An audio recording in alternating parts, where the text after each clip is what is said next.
창세기 41장. 그로부터 만 2년이 지나서 바로가 꿈을 꾸었다. 그가 나일 강가에 서 있는데 잘생기고 살이 찐 암소 7마리가 강에서 올라와서 길 밭에서 풀을 뜯는다. 그 뒤를 이어서 흉측하고 야윈 다른 암소 7마리가 강에서 올라와서 먼저 올라온 소들과 함께 강가에 선다. 그 흉측하고 야윈 암소들이 잘생기고 살이 찐 암소들을 잡아먹는다.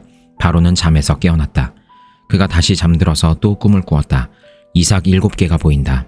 토실토실하고 잘 여문 이삭 7개가 나오는데 그것들은 모두 한 줄기에서 나와서 자란 것들이다. 그 뒤를 이어서 또 다른 이삭 7개가 피어나오는데 열풍이 불어서 야위고 마른 것들이다. 그 야윈 이삭이 토실토실하게 잘 여문 이삭 7개를 삼킨다. 바로가 깨어나 보니 꿈이다. 아침에 그는 마음이 뒤숭숭하여 사람을 보내어서 이집트의 마술사와 현인들을 모두 불러들이고 그가 꾼 꿈 이야기를 그들에게 하였다. 그러나 아무도 그에게 그 꿈을 해몽하여 주는 사람이 없었다.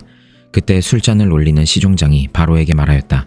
제가 꼭 했어야 할 일을 못한 것이 오늘에야 생각납니다. 임금님께서 종들에게 노하셔서 저와 빵을 구워 올리는 시종장을 경호대장 집 감옥에 가두신 일이 있습니다. 저희들이 같은 날 밤에 각각 꿈을 꾸었는데 두 꿈의 내용이 너무나 달랐습니다. 그때 그곳에 경호대장의 종인 히브리 소년이 저희와 함께 있었습니다. 저희가 꾼 꿈 이야기를 그에게 해주었더니 그가 그 꿈을 풀었습니다. 저희 두 사람에게 제각기 그 꿈을 해몽하여 주었던 것입니다. 그리고 그가 해몽한 대로 꼭 그대로 되어서 저는 복직되고 그 사람은 처형되었습니다. 이 말을 듣고서 바로가 사람을 보내어 요셉을 불러오게 하였고 사람들은 곧바로 그를 구덩이에서 끌어냈다. 요셉이 수염을 깎고 옷을 갈아입고 바로 앞으로 나아가니 바로가 요셉에게 말하였다. 내가 꿈을 하나 꾸었는데 그것을 해몽할 수 있는 사람이 없다. 나는 내가 꿈 이야기를 들으면 잘 푼다고 들었다. 그래서 너를 불렀다. 요셉이 바로에게 대답하였다. 저에게는 그런 능력이 없습니다. 임금님께서 기뻐하실 대답은 하나님이 해주실 것입니다. 바로가 요셉에게 말하였다. 꿈에 내가 나일 강가에 서 있는데 살이 찌고 잘생긴 암소 7마리가 강에서 올라와서 갈밭에서 풀을 뜯었다. 그것들의 뒤를 이어서 약하고 아주 흉측하고 야윈 다른 암소 7마리가 올라오는데 이집트 온 땅에서 내가 일찍이 본 일이 없는 흉측하기 짝이 없는 그런 암소들이었다. 그 야위고 흉측한 암소들은 먼저 올라온 기름진 암소 7마리를 잡아먹었다. 흉측한 암소들은 살이 찐 암소들을 잡아먹었는데도 여전히 굶은 암소처럼 흉측하였다. 그리고는 내가 깨어났다. 내가 또다시 꿈에 보니 한 줄기에서 자란 이삭 7개가 있는데 잘 여물고 실한 것들이었다. 그것들의 뒤를 이어서 다른 이삭 7개가 피어나오는데 열풍이 불어서 시들고 야위고 마른 것들이었다. 그 야윈 이삭이 잘 여문 7 이삭을 삼켜버렸다. 내가 이 꿈 이야기를 마술사와 현인들에게 들려주었지만 아무도 나에게 그 꿈을 해몽해주지 못하였다. 요셉이 바로에게 말하였다. 임금님께서 2번 꾸신 꿈의 내용은 다 같은 것입니다. 임금님께서 장차 하셔야 할 일을 하나님이 보여주신 것입니다. 그 좋은 암소 7마리는 7해를 말하고 잘 여문 이삭 7개도 7해를 말하는 것입니다. 두 꿈이 다 같은 내용입니다.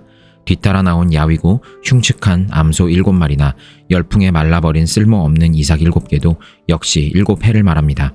이것들은 흉년 7해를 말하는 것입니다. 이제 내가 임금님께 말씀드린 바와 같이 임금님께서 앞으로 하셔야 할 일을 하나님이 보여주신 것입니다. 앞으로 올 7해 동안에는 온 이집트 땅에 큰 풍년이 될 것입니다. 그런데 곧 이어서 7해 동안 흉년이 될 것입니다. 그렇게 되면 이집트 땅에 언제 풍년이 있었더냐는 듯이 지나간 일을 다 잊어버리게 될 것입니다. 그리고 기근이 이 땅을 황폐하게 할 것입니다. 풍년이 든 다음에 오는 흉년은 너무나도 심하여서 이집트 땅에서는 아무도 그 전에 풍년이 든 일을 기억하지 못할 것입니다. 임금님께서 같은 꿈을 2번이나 거듭 꾸신 것은 하나님이 이 일을 하시기로 이미 결정하시고 그 일을 꼭 그대로 하시겠다는 것을 말씀해 주시는 것입니다. 이제 임금님께서는 명철하고 슬기로운 사람을 책임자로 세우셔서 이집트 땅을 다스리게 하시는 것이 좋을 듯합니다. 임금님께서는 전국의 관리들을 임명하셔서 풍년이 계속되는 7해 동안에 이집트 땅에서 거둔 것의 5분의 1을 해마다 받아들이도록 하심이 좋을 듯합니다. 앞으로 올 풍년에 그 관리들은 온갖 먹거리를 거두어들이고 임금님의 권한 아래 각 성읍의 곡식을 갈무리하도록 하십시오. 이 먹거리는 이집트 땅에서 7해 동안 이어갈 흉년에 대비해서 그때에 이 나라 사람들이 먹을 수 있도록 갈무리 해 두셔야 합니다. 그렇게 하시면 기근이 이 나라를 망하게 하지 못할 것입니다. 바로와 모든 신하들은 이 제안을 좋게 여겼다. 바로가 신하들에게 말하였다. 하나님의 영이 함께 하는 사람을 이 사람 말고 어디에서 또 찾을 수 있겠느냐? 바로가 요셉에게 말하였다. 하나님이 너에게 이 모든 것을 알리셨는데 너처럼 명철하고 슬기로운 사람이 어디에 또 있겠느냐? 내가 나의 집을 다스리는 책임자가 되어라. 나의 모든 백성은 너의 명령을 따를 것이다. 내가 너보다 높다는 것은 내가 이 자리에 앉아 있다는 것뿐이다.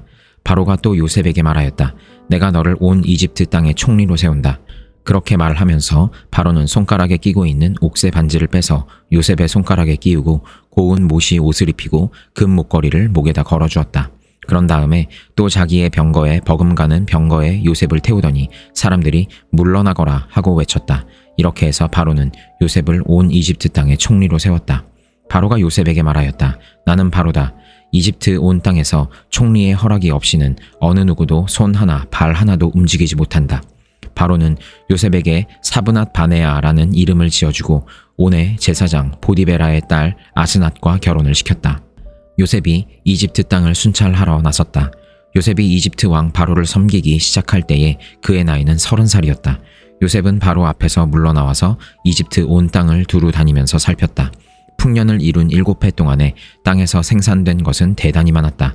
요셉은 이집트 땅에서 7해 동안 이어간 풍년으로 생산된 모든 먹거리를 거두어들여 여러 성읍에 저장해 두었다. 각 성읍 근처 밭에서 나는 곡식은 각각 그 성읍에 쌓아두었다. 요셉이 저장한 곡식의 양은 엄청나게 많아서 마치 바다의 모래와 같았다. 그 양이 셀 수 없을 만큼 많아져서 기록을 중단할 수밖에 없었다. 요셉과 온의 제사장 보디베라의 딸 아스나 사이에서 두 아들이 태어난 것은 흉년이 들기 전이었다. 요셉은 하나님이 나의 온갖 고난과 아버지 집 생각을 다 잊어버리게 하셨다 하면서 맏아들의 이름을 므낫세라고 지었다. 둘째는 내가 고생하던 이 땅에서 하나님이 자손을 번성하게 해주셨다 하면서 그 이름을 에브라임이라고 지었다. 이집트 땅에서 7해 동안 이어가던 풍년이 지나니 요셉이 말한 대로 7해 동안의 흉년이 시작되었다. 온 세상에 기근이 들지 않은 나라가 없었으나 이집트 온 땅에는 아직도 먹거리가 있었다. 그러나 마침내 이집트 온 땅의 백성이 굶주림에 빠지자 그들은 바로에게 먹을 것을 달라고 부르짖었다. 바로는 이집트의 모든 백성에게 요셉에게로 가서 그가 시키는 대로 하여라 하였다. 온 땅에 기근이 들었으므로 요셉은 모든 창고를 열어 이집트 사람들에게 곡식을 팔았다. 이집트 땅 모든 곳에 기근이 심하게 들었다.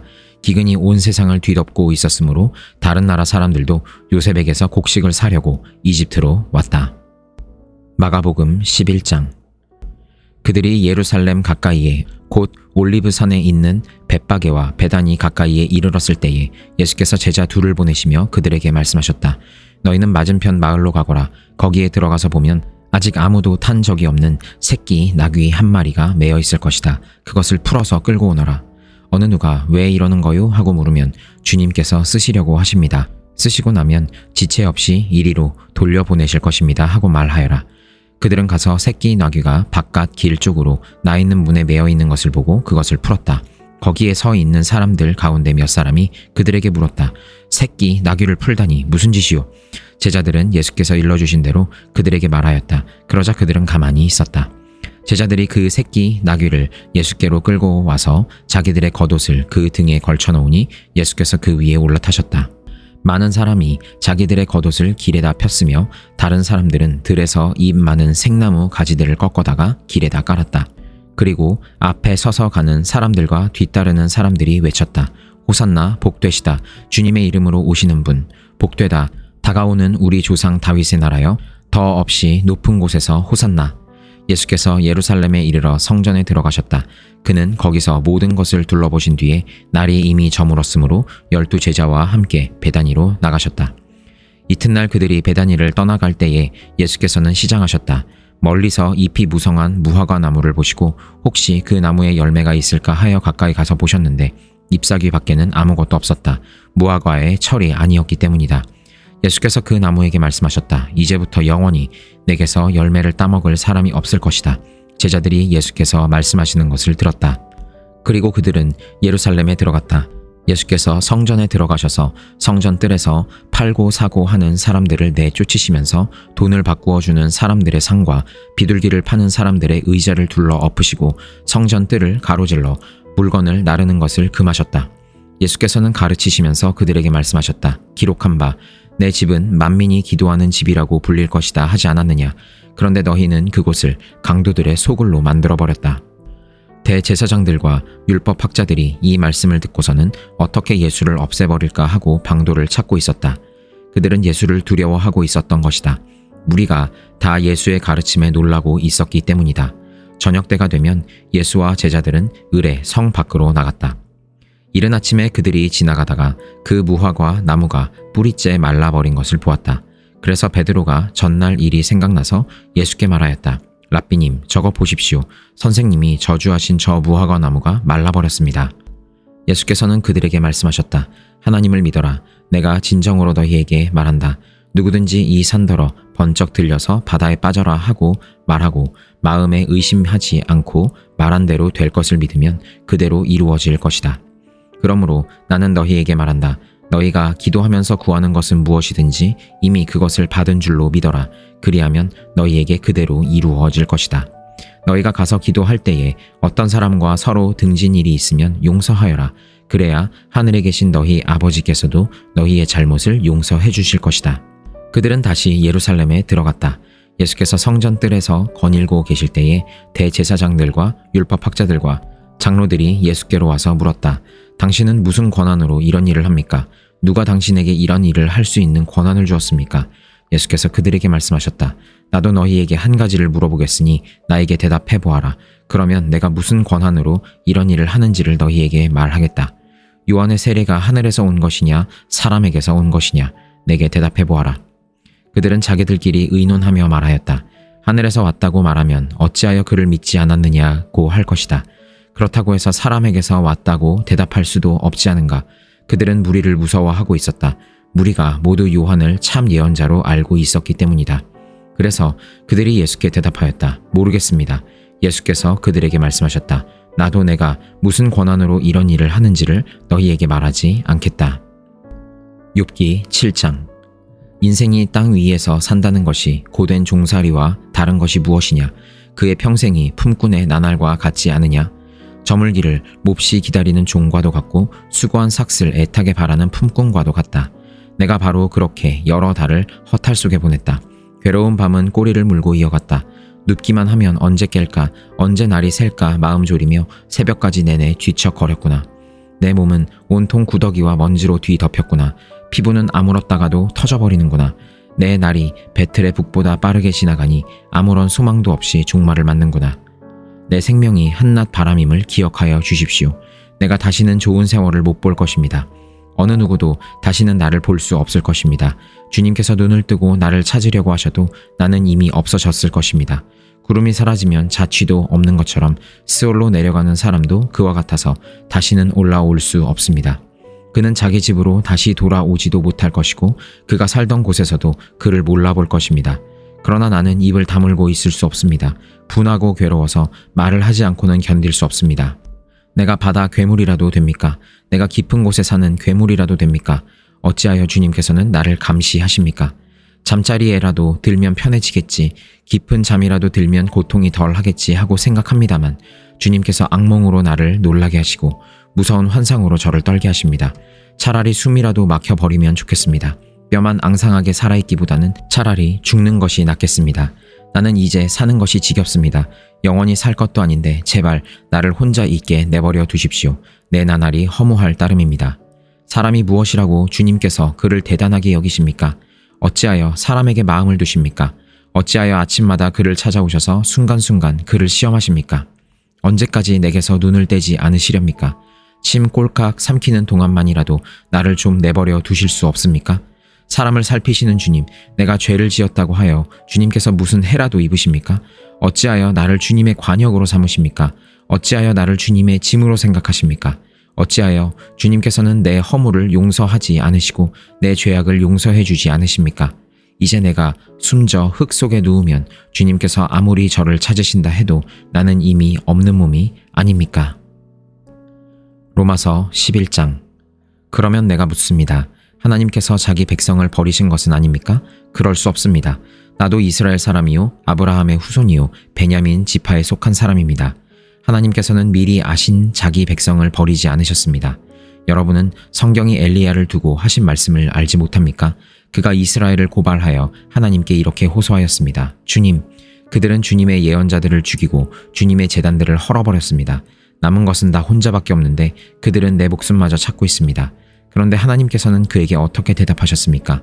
내가 바알에게 무릎을 꿇지 않은 사람 7,000명을 내 앞에 남겨두었다 하셨습니다. 이와 같이 지금 이 시기에도 은혜로 택하심을 입은 사람들이 남아 있습니다. 은혜로 된 것이면 행위에 근거한 것이 아닙니다. 그렇지 않으면 그 은혜는 이미 은혜가 아닙니다. 그러면 무슨 결과가 생겼습니까? 이스라엘 백성은 찾던 것을 얻지 못하였지만 택하심을 받은 사람들은 그것을 얻었습니다. 그리고 그 나머지 사람들은 완고해졌습니다. 성경에 이렇게 기록한 바와 같습니다. 하나님께서 그들에게는 혼미한 영을 주셨으니 오늘까지 그들은 눈이 있어도 보지 못하고 귀가 있어도 듣지 못한다. 다윗도 다음과 같이 말하였습니다. 그들의 밥상이 그들에게 올무가 되고 덫이 되게 하여 주십시오. 그들이 걸려 넘어지고 보복을 받게 하여 주십시오. 그들의 눈이 어두워져서 보지 못하게 되도록 하여 주십시오. 그들의 등이 언제나 굽어있게 하여 주십시오. 그러면 내가 묻습니다. 이스라엘이 걸려 넘어져서 완전히 쓰러져 망하게끔 되었습니까? 그럴 수 없습니다. 그들의 허물 때문에 구원이 이방 사람에게 이르렀는데 이것은 이스라엘에게 질투하는 마음이 일어나게 하려는 것입니다. 이스라엘의 허물이 세상의 부요함이 되고 이스라엘의 실패가 이방 사람의 부요함이 되었다면 이스라엘 전체가 바로 설 때에는 그 복이 얼마나 더 엄청나겠습니까? 이제 나는 이방 사람인 여러분에게 말합니다. 내가 이방 사람에게 보내심을 받은 사도이니만큼 나는 내 직분을 영광스럽게 생각합니다. 나는 아무쪼록 내 동족에게 질투심을 일으켜서 그 가운데서 몇 사람만이라도 구원하고 싶습니다.